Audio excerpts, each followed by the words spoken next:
Before we dive in, this week's episode is brought to you by my free cheat sheet, 30 Top Tips to Find Time to Write. In this guide, I give you 30 ways that you can find time to write in the small gaps that appear between the various errands and tasks and responsibilities that you have in your day-to-day life. Now, you might be thinking that you don't have any time to spare, but I can guarantee these top tips will give you writing time you didn't think you had. If you thought writing always involved a pen and paper or a keyboard, think again. If you thought you needed at least an hour at a time to write your manuscript, I help you reframe that. You won't be disappointed. Get your free copy of 30 Top Tips to Find Time to Write by going to emmadesi.com/30 top tips. Okay, let's dive in to today's episode. Melisa Caprio, creator, photographer, radio host and author of Podcasts to the Universe, Harness the Universe's Power and Manifest Your Dreams, is inviting people from around the world to participate in her movement. Her inspiration comes from a desire to have a forum where people come together in creative ways for global change. And she's currently giving workshops on photography, art, transformation and manifestation, which we'll be talking about today. And she guides her clients on how to create a unique postcard for added effect on the power of creative intention. Caprio has her own weekly show titled Podcasts to the Universe with Melisa, Creating the Life You Crave on OM Times Radio, where she interviews spiritual trailblazers, and she's turned that show into a popular podcast. She's the author of The Artist and the King, A True Story, and Creative, Fun and Easy Tips on How to Photograph Children and Animals. She has been featured in Roar, Fierce Feminine Rising magazine, Voyage VIA Miami magazine, and Shoutouts Miami. She is a regular contributor on Thrive Global and has been featured on numerous podcasts. And I'm pleased to say she is featuring on my podcast today. So we're going to be talking about how you can use the power of abundance, the power of manifestation in your creative life. And for those of you who perhaps are new to this idea, this might just be either the kickstart you need, or perhaps it will reinvigorate an already existing belief in how these tools can really help you live the creative life that you want to. So let's find out how Melisa can help us. Well, Melisa, it's wonderful to have you here. Thank you so much for joining me today. Oh, thank you, Emma. I'm so excited to have been asked. I'm really excited to speak with you today. Yeah, it's going to be fun. I really love the subject that we're talking about today, abundance and manifestation, and how we can apply that to our creativity. But for those of my audience who aren't familiar with you, I'd love it if you could tell us a little bit about you and how you got to where you are. Sure. So my name is Melisa Caprio, and in 2019, just at the end of 2019, before the pandemic, my book was published. It's called Postcards to the Universe, Harness the Universe's Power and Manifest Your Dreams. And my background is I'm a photographer. That's my background, and I've done photography for years. So when I started to learn about manifesting and abundance, and I thought, well, how can I combine photography with that idea of the law of attraction and manifesting abundance in our lives? So I had people create manifesting postcards. And basically what it is kind of like a vision board, but sort of like a mini vision board. And we focus maybe on one area at a time. And you put all your energy and your creativity and what you want to manifest in whatever area of your life. You send me that postcard. I was doing workshops before the pandemic live. I haven't done them since. I want to get back to doing that. But you send me the postcard and I photograph it. I'll take it. I photograph it. And when your manifestation becomes your reality, then I share the story along with a photograph of your postcard. So that's what the book is about. So there's 30 postcards in the book and manifesting stories. Including mine, which was about manifesting being a published author. That was on my wall. I made a postcard around that. Right. Fantastically meta, isn't it? Yeah. Yeah. That's such a lovely idea, because I was going to ask you that, where did the idea for the postcards come from? And it's such a visual, simple way of focusing the brain on something that you really want and desire and are ready to kind of move into. It's lovely. Thank you. Yeah, so I broke it down in the main areas for, like, I have a lot of writing exercises, because a lot of people don't really know what they want. They'll just say, I want to be happy, or I want to have a lot of money, or I want to have the love, love in my life, but they're not sure really what does that look like, like what does happiness look like, what does abundance look like. So I broke it down in the 4 major areas, relationships, health, money, financial success, love. Those are like the main things that we want, right? That's what we want abundance in, those areas in our life. So I broke them down in those sections, and I have people do writing exercises, and then I give them fun things, fun games kind of like to do to practice manifesting in that area of your life. Yeah. So that's in the book. Can you give us an example of a fun one? Well, yeah, sure. So in the book, okay, this one just popped in my head. So for relationships, I have a whole layout about making a love box that you keep in your bedroom, right? And you put it in the relationship area. If you follow feng shui at all, I describe where that is in your bedroom. For when you walk in, you put the love box in your bedroom for your romantic, if that's what you're wanting to do. It doesn't have to be romance. It could be familial relationships. It doesn't matter. But for example, the love box and all the things that represent romantic love to you, you would put it in that box. So that's a fun thing to create. Yeah. And then these fun money games around money, about, leaving dollar bills in places and all this kind of stuff. So yeah, fun stuff like that. Yeah, that is a nice, they sound like they're kind of easily achievable as well. Little things that you can do without too much, effort's not the right word, but without it being complicated. Nice and simple. Without it being complicated. People don't want to do so everybody's so busy. They don't want another thing on their to-do list that's like a have to, right? So you want something that's like fun. And that's what I like to do. And I know it was funny, because when I used to do the workshops in person, people come in and they're very serious. We all introduce ourselves, and everybody's like, they're being their adult serious self. And then I have all the supplies laid out, right? And so I get everybody like, okay, let's do a few writing exercises. And once they start getting into the creative part, where they're cutting out pictures and they're finding the affirmations that they want to use, it's like the little kid in them is born. Like, everybody gets like the energy, you can feel the shift. Everybody gets really excited. Like, they get really into what they're making. And that's what we used to do as kids, right? That we stopped doing so much as adults. So that's really what you're tapping into. That's what the universe is responding to, with the energy that you're putting out for your desire. Yeah. So that's kind of why I like to use creativity to help us do that. Yeah, kind of using our hands helps us get beneath the grown-up brain and actually find that fun again, doesn't it? Yes. I like that. So, so we've been talking about abundance and manifestation, but for those who are perhaps a little bit newer to those ideas, have maybe seen them around, because they are around in the zeitgeist at the moment. What is manifestation, and what is abundance, and how do we kind of go about bringing more of those into our lives? Yeah, so science is catching up with the fact that's proving that everything is energy, right? Even our thoughts are energy, our emotions are energy. Excuse me, I'm a little tickled this morning. So everything is energy. So if we're in a negative space and in our head, and we're going over something a lot, and we're feeling pain, we're feeling anger, we're feeling frustration, the universe isn't judging anything. There's no good or bad. There's just positives and negative, it's just judging where we are, or not even judging. It's responding is the better word to where we are.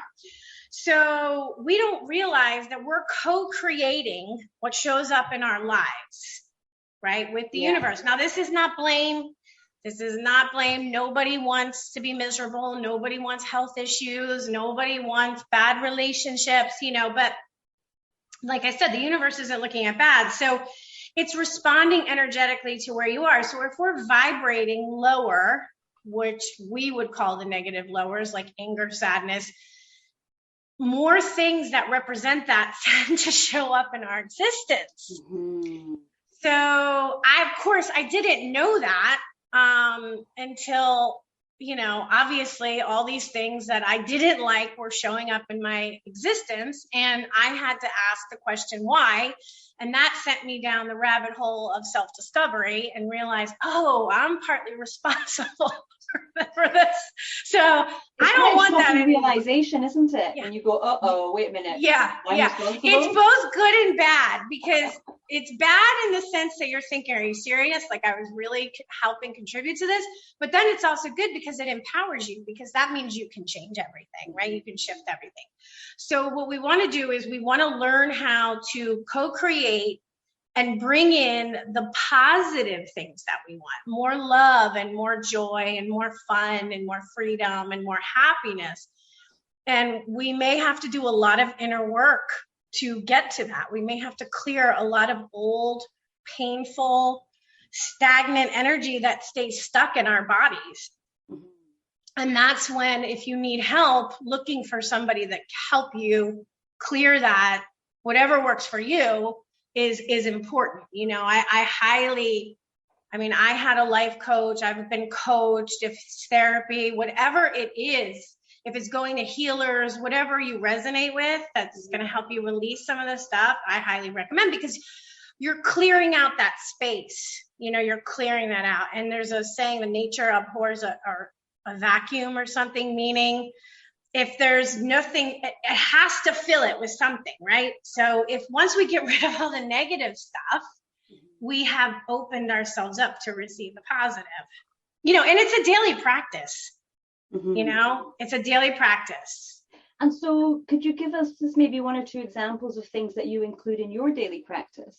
Yeah. So I have had and still catch myself have a tendency to be particularly hard on myself, a lot harder on myself than I would be, say, on anybody else. So I started doing, and this is from Louise Hay from Hay House. Do you know Louise Hay? Okay. So Louise Hay talked a lot about doing mirror work. So in the morning, the first thing you do when you get up in the morning, before you do your hair or anything else, is you sit in front of the mirror and you say loving things to yourself, and you don't criticize yourself. Now, of course, especially in the beginning, you want to do nothing but criticize yourself. And especially women, my skin looks like crap, I've gained weight, what are these new lines on my face? That's what we do, right? Men probably too, but I can only speak for me and the women I know.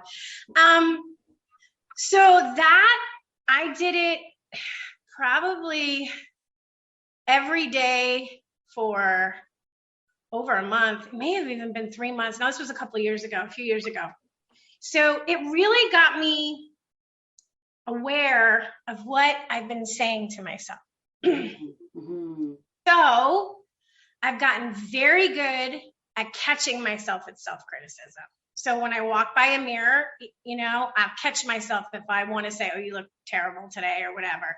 And I stop myself and I will repeat a positive. And I noticed that has really shifted a lot in my life. It really, really has, mm-hmm. Instead of being so focused on, things that, it doesn't really even matter, truthfully. It only matters to us. People don't criticize us the way we criticize ourselves, mm-hmm. And then I'll replace it with a positive affirmation, or even if I can't think of anything to say positive, I may just say, you're doing great today, mm-hmm. And like, give myself a wink, just like a simple, acknowledgement, let me be compassionate to myself. Yeah. The little girl inside of me, would I talk to the little girl inside of me the way that I talk to my adult self? No, never. No. And I do think it's amazing how those small little tweaks can Mm-hmm. actually shift something really big. And so it's not like we'll then start thinking we are God's gift No, to everything and that we're the most beautiful thing in the world, but to just no. start being a little bit kinder to ourselves, I think. And start being kinder. And if you have children, imagine, would you ever talk to your children that way? No. You know, no, you would No. never, because you would break their poor little self-esteem, and they would suffer for the rest of their life. And that's what we do to ourselves, right? Yes. Yeah. And so to bring that kind of a little bit more towards us as writers, I know that writers do this to themselves all the time about either their ability to write, the craft of writing, or the story idea. Who would read my books? Who am I to think that I can do this? Yes. A lot of feelings of selfishness about writing as well. So for any of the writers listening who may be experiencing some of that type of self-talk, could you give us some examples of how they might maybe use the mirror method or some other tools to start shifting how they view their writing selves? Sure. Yeah. So, yeah, with writing, I in the beginning, because like I said, I'm a photographer. That's my background. I'm a visual artist. So switching from, just photography to also writing didn't come natural to me. It wasn't an easy flow. It took some work. And maybe because I wasn't as attached to it, say, as I am my photography, I was a little less critical about it. I kind of just said, basically, you know what? I'm just going to do it and let me just kind of see what happens. And I have found that if you're in the flow, like the creativity flow with your writing, and this is true too with your writing, to be really conscious of not critiquing yourself as you're going along. Like whatever it is, wherever you're in the flow, think about it as like you've tapped into the universal creativity vortex. You're in the vortex right now. So enjoy it. Don't worry about what it looks like. Don't worry about what it sounds like. Don't worry if it makes any sense at all. Just go into that, because you can always go back, right? We always go back and we can edit. We can, get rid of what's not working. We can, add to what we like. Oh, this is a really good idea here. I need to explore this, So I have found that that's been a really useful tool for me, because there had been those times where I would write like a chapter and then I'd go back and I'd read over it. And then I would be like, oh, no, I don't like this. And this doesn't sound right. Oh, I forgot the comma here. And that's not what you want to do when you're in your creativity. You just want to be writing. And whether that's fiction, nonfiction, it doesn't matter. And then you can go back. And also, with the internet and everything, there's so many groups that you can join, that writing groups that you can bounce your stuff off of other people. You can trade chapters, and get other people's perspectives on, does this make sense? Is this interesting? Does this sound right? Because people will give you, if you're open to receiving the feedback, people will be very honest and they'll say, oh, no, I love this. And, I'm not so crazy. That doesn't make sense to me. What did you mean? And that can really, really help you narrow down what it is that you're trying to say in your story.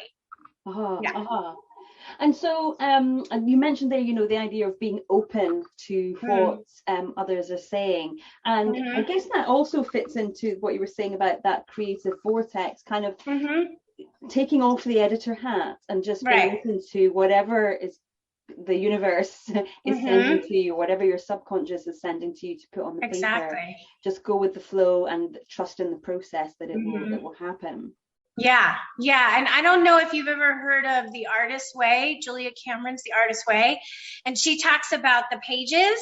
And I did that for a long time too. I did the 3-page dump, and I would just get up in the morning and whatever was coming into my thing, and sometimes it was like old frustrations, and I would just like write, and I would just dump it. It's just like, so what you're doing is, it's kind of like you're verbally like vomiting Yeah. all the stuff that you don't like, and getting that out of the way. And that, like I said earlier, opens up the space for what you do want to, explore more of. Yeah. So that's always a really, really good tool too. That Julia Cameron's that 3-page, morning dump. Morning dump. Yeah. And what about using the affirmations that you talked about before? Is that something that we can use to shift the inner belief we have about our creativity? Oh, for sure. I'm a big person on affirmations. In fact, every week usually it will be a postcard. It's not always a postcard, but usually it'll be a postcard, and I'll focus on I'll take an affirmation off the postcard and I photograph it, and I call it the Magic Monday Messages, and I post it all over my social media. And I get real creative in how I want to frame the photo. And it's an affirmation that I will be working on, or I'll be thinking about. It's kind of like, let me play with this affirmation this week. Let me think about this affirmation this week. And I believe that, the best thing with affirmations is you just kind of try to say it as a mantra. And a good thing to do, if you're a writer, like a good affirmation for writing is, you could write, how do you feel about saying to yourself, I am an author? Does that feel comfortable? Or does that feel uncomfortable? It's so interesting that you say that, actually, because that was one of the things that I started off. I am a writer. I am a writer. Yeah, exactly. And it was terrifying at first. Yes. I had all the feels in my body rejecting that and saying, no, who do you think you are?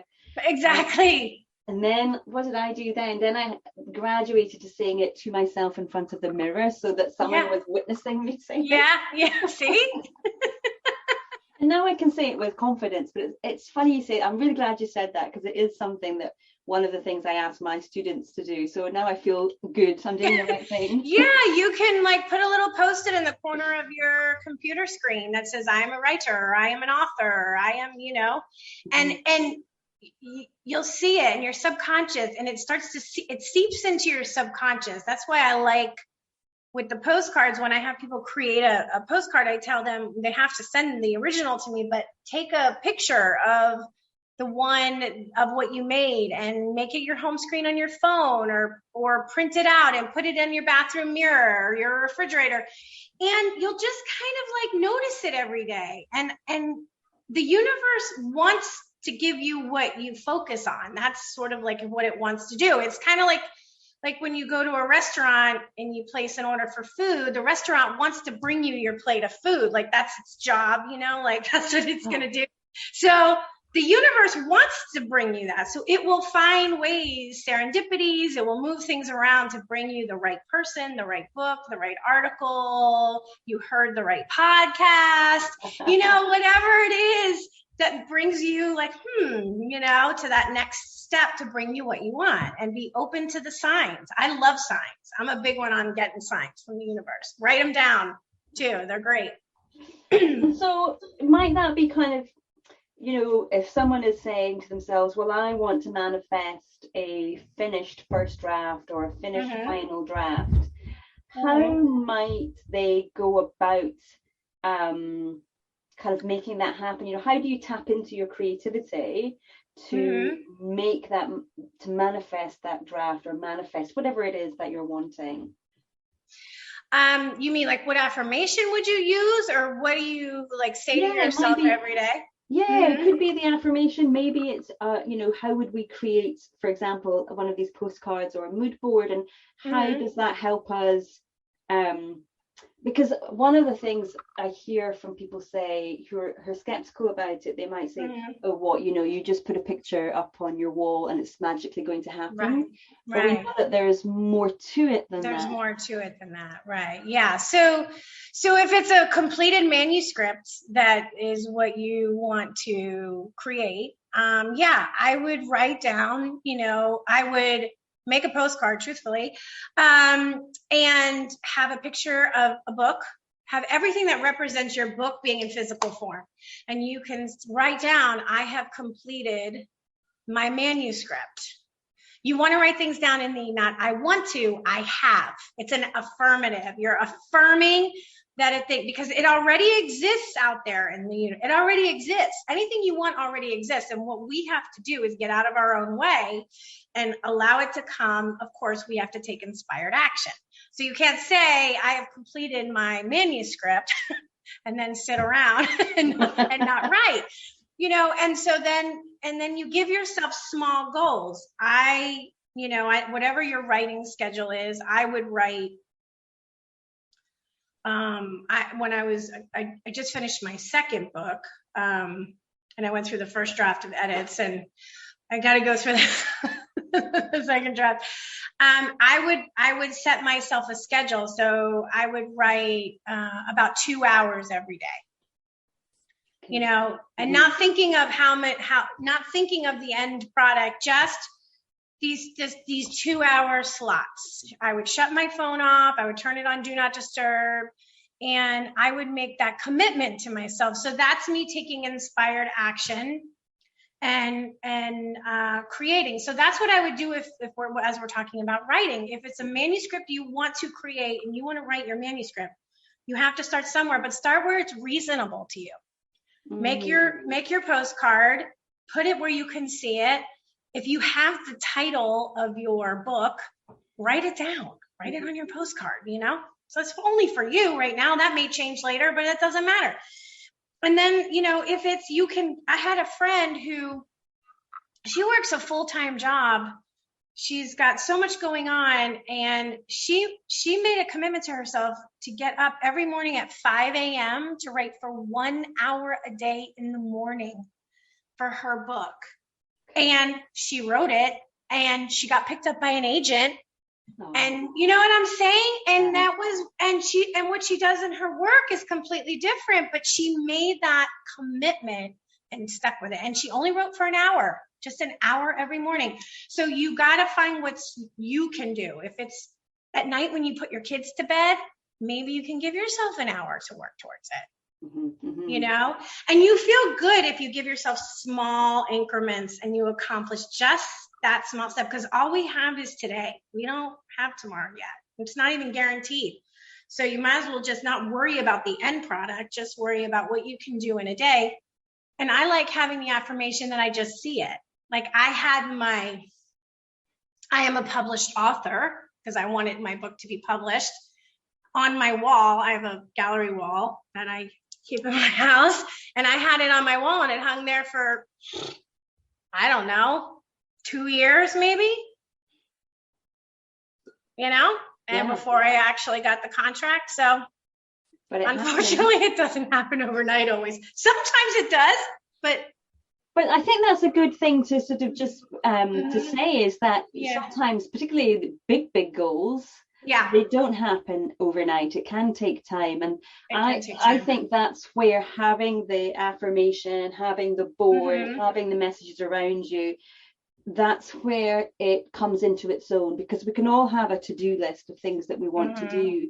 But things like writing a book, the bigger goals that we have are tough. They're tricky. They take time, they take commitment, and it's easy to go off track and kind of think, oh, did I really want it anyway? Maybe it's not that important. Yeah, and that's what we do. That's what we do. Exactly. And so having those things around you keeps you on track, and and that's, I think, is one of the magic about it, is that it keeps you on track until you achieve it. Until you achieve it, yeah. Exactly. Because if it's your dream, why give it up? I mean, it doesn't mean that it's going to happen. It may take 10 years. It may take 20 years. But if it's your dream, it's, I feel like I'm not wasting any time by still having that dream. That doesn't mean I don't go on and enjoy other things. And, what we do is, if it does, a lot of times when it doesn't come to us fast enough, we end up unconsciously pushing it away. Like you said, we'll say, well, I didn't really want it anyway. So, and then the universe goes, oh, okay. Well, I guess that idea is I'm going to go drop that in someone else's lap, right? Yes, yeah. And in fact, if anybody has read Elizabeth Gilbert's Big Magic, there's a story in there about exactly that happening. Yeah. It's all out there, and it's who's catching it, right? It's who's grabbing it. Yeah, I know. And so Do you feel that your life has changed as a result of bringing abundance and manifestation into your life? Can it change the lives of our listeners, for example? Oh, for sure. Oh my God. Yeah. My life is completely changed from before this. I'm a totally different person. I mean, everything that I do is different now. But I would have to say the biggest change is really internally about how I feel about myself, which is a big one. And so for that alone, I'm really grateful. I've realized how much, and I talk about this, and if anybody's interested, I give this away too from my website, about gratitude, about how powerful gratitude is for manifesting. So when I was younger, like I said, I was so much harder on myself. I wasted so much time thinking about stuff, getting mad if this didn't happen, and cutting myself down. And I just don't do that anymore. So that alone has given me so much peace. Yeah, so much peace. I'm a lot of things, but one thing I'm not anymore is insecure. I'm not insecure about who I am and my own value. And that is huge. Yeah. No matter what happens outside, no matter what comes into my life, or doesn't come into my life. And that can be so necessary for creatives generally, but definitely for writers to have that feeling of inner peace and self-validation about the creations that you're bringing to the world. But as humans, as we know, we're not always keen on change, and sometimes it's better the devil you know, people feel, and even if a situation is not great, we might just stick with it because it's what we know. So what would your advice be to somebody who's thinking, but I'm scared of change, and because it will bring something unknown? Okay, perfect. I'm glad. That's a good question. So everybody feels that way. And that's why a lot of people will stay in terrible relationships rather than be alone, right? We know this. I'm sure everybody listening, somebody. I know people who will stay in a terrible marriage rather than being by themselves because they can't handle it, right? So we've all been there in some degree or another. So I would say, think of what you would say if your child came to you with that and said, I don't have kids. I decided not to have children. I didn't want children, but I'm super close with my niece, especially. I have a niece and nephew. So she's 12 now. And I think when stuff comes up, I think if she came to me and said, Tia, she calls me Tia, I'm really, really scared. I don't think I can, I don't know if I can do this. Would I say to her, no, you know what? I understand. You're probably safer if you just stay in this situation. I would never say that to her. I would say, okay, I understand your fear, and that's normal. So this is like how I would talk to myself now. I'm saying it to myself, but I'm using her visually. Sometimes that happens. That helps. If you think of somebody you adore, that you love, what you would say to them, because we're kinder to people we love, right? Yeah. So I would say, I really understand that you're afraid, but sometimes the most exciting things happen in your life when you take that step. Even though you're afraid, you don't have to not be afraid, but think about taking the step in that direction anyway. Like, like, I'm scared to write a book. Okay. Well, you know what? You don't have to worry about it being published or anybody reading it. Don't even worry about it right now. But why don't you just write it? Just write it. See what happens. You're scared. Nobody has to read it. So you kind of like baby step yourself. And so I think about how I would say things to her for her self-esteem. And then I put that back onto myself. So I use her as my example. Yeah. And given that you're a photographer and a visual artist, having that connection there. I can visualize the dialogue. Yeah. So, and it really does help, because I'll say, I would never say that to her. I would never burst her dream. I would never burst her bubble. Why would I burst my own then? So if you can, and anybody listening is thinking about their children or their nieces or nephews or young people that they love who are just starting out and who, aren't adults yet. It's easier, I find, when we think about it with children, but it works with adults too. If you have somebody, your friend who you love, or your spouse, what you would say to them, I'm just thinking for our writers as well, maybe writing some dialogue about it. It's not you, but two characters that you love. Yeah, that might. You could create two characters talking to each other and having that kind of a dialogue, right? Or what would you say to your character if you already are in the process of writing? Yeah. What would you say to your character if they could speak to you from the page and said, Emma, I don't want to do this anymore? Yes. So we're kind of moving towards the end of our time together, but I did want to ask you, what are the two biggest components when it comes to shifting that energy inside of us and making those changes? Is it something we've covered already today, or would it be something that I haven't asked you about? Yeah. Well, one I think is we touched on the mirror work, and I think really the self-talk. I think if you can catch yourself, I mean, as writers, probably most of us have journals everywhere, right? Or we take notes, or we'll speak notes into our phone or whatever. Do a little exercise for 1 week. Every time you catch yourself saying something negative and criticizing, write it down. You're going to be shocked at how much you do it. It could be every time you go to the bathroom or in the sink to wash your hands, you see yourself in the mirror, I guarantee you'll say something critical. Guarantee it. Most people will. Write it down, and you'll see, and shift that and make the decision that you're gonna see that you said it. You're gonna say, if you say, oh, I'm so ugly, you're gonna say, nope. You're gonna look at yourself and you're gonna say, I'm beautiful. Thank you. I love you, and move on. And it doesn't feel natural at first. It really doesn't. It takes a long time, but it does once you do it a lot. That, and then, like I said, I tapped on gratitude. So I have a free course, a free workbook that I'm offering for anybody who's interested. So all you have to do is just sign up for my newsletter. It's on postcardstotheuniverse.com. And I barely ever even really send out newsletters. I just like to, when I have a new book or a big thing coming out, so you'll not get bombarded with emails from me. So when you sign up, it automatically comes into your inbox, and there's two things on there: how to create a manifesting postcard, and I walk people through it, and the other is how to use gratitude to manifest. And it's a 44-page workbook PDF, and I incorporate using our camera phones as part of the process. So so let's say you want to bring in more financial abundance, right?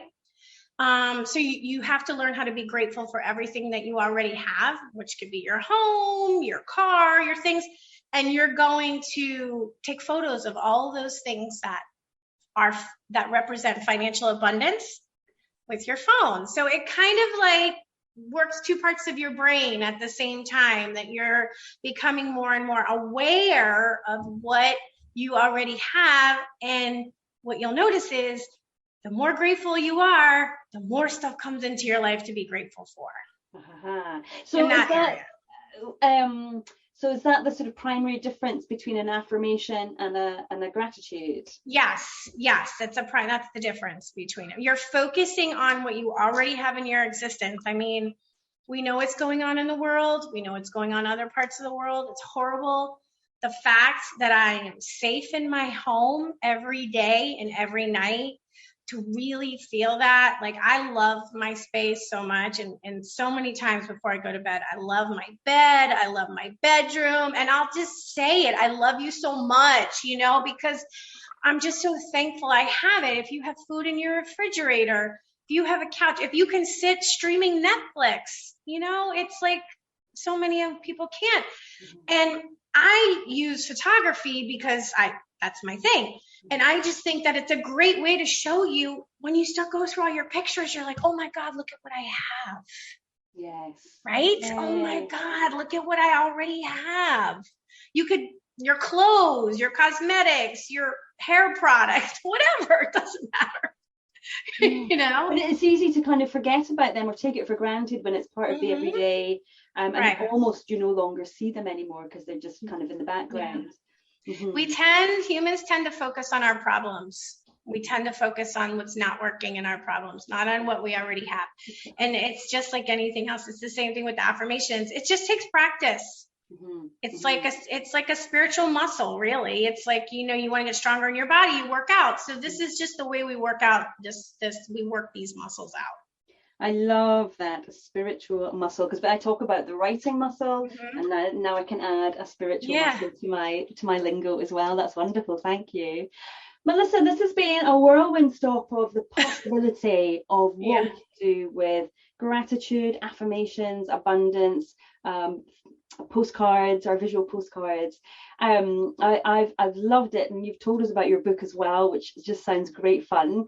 Thank you. You briefly mentioned that you're writing book 2. Are you able to tell us anything about it? Yeah, book 2 is all about affirmations, baby. So it's really good. It's 52 weeks of affirmations with a photograph component that's going to go along with it. And I'm making oracle cards to go along with that too. Oh, exciting. A whole other topic for another day. So I'm excited about that. And I do not have any idea when that's going to be released, but hopefully soon. Soon. I hope you have a postcard for that. I know, right? It's true. But you know what? Hello, I need to do that. Oh my goodness. I know. Sometimes I forget to take my own advice. And also, I have the radio show on Om Times Radio at 4 p.m. on Wednesdays, and I interview a lot of people, different authors, and we talk a lot about manifestation, abundance, a lot of, people that are doing healing work, alternative therapies, all that good stuff, artists. So, and I also make that a podcast, which you can find on my website. Everything's on my website, which is great. Well, talking of that, give us your website and I'll be sure to link to it. Yeah, it's postcardstotheuniverse.com, and that will take you to the social media accounts, the podcast, the radio show, the book, anything that you're interested in. And if you have any questions, I tell people all the time, if you want to make a postcard, but you're like, I don't know what to do, you can always email me and I will help you for sure. Oh, wonderful. I've loved chatting and finding out all about what you do today. So thank you so much. Thank you. If you're a first-time novelist who is struggling to either finish your novel or get those revisions to where you want them to be, then I've got just the thing for you. I have a small group coaching program which runs over 12 months, and over the course of that program I will help you fix those plot problems that you've been struggling with. I'll help you get under the surface of your characters so you really get to know them and what's driving them. And crucially for you, I give you that self-belief that you need to get you through the roller coaster that is writing a novel, so that you can carry on, get to the end, and get your book, your story out into the world so it can change people's lives. If that sounds good to you, if that is something that you'd be interested in doing, I know I can help you get to where you want to be. So book a call with me. Let's have a chat and see if we are a good fit for each other. If you're interested in doing that, then go to emmadesi.com/story builder. I look forward to chatting. Well, thank you so much for joining me today. I hope you found that helpful and inspirational. Now, don't forget to come on over to Facebook and join my group, Turning Readers into Writers. It is especially for you if you are a beginner writer who is looking to write their first novel. If you join the group, you will also find a free cheat sheet there called 3 Secret Hacks to Write with Consistency. So go to emmadesi.com/turning readers into writers. Hit join. Can't wait to see you in there. All right. Thank you. Bye-bye.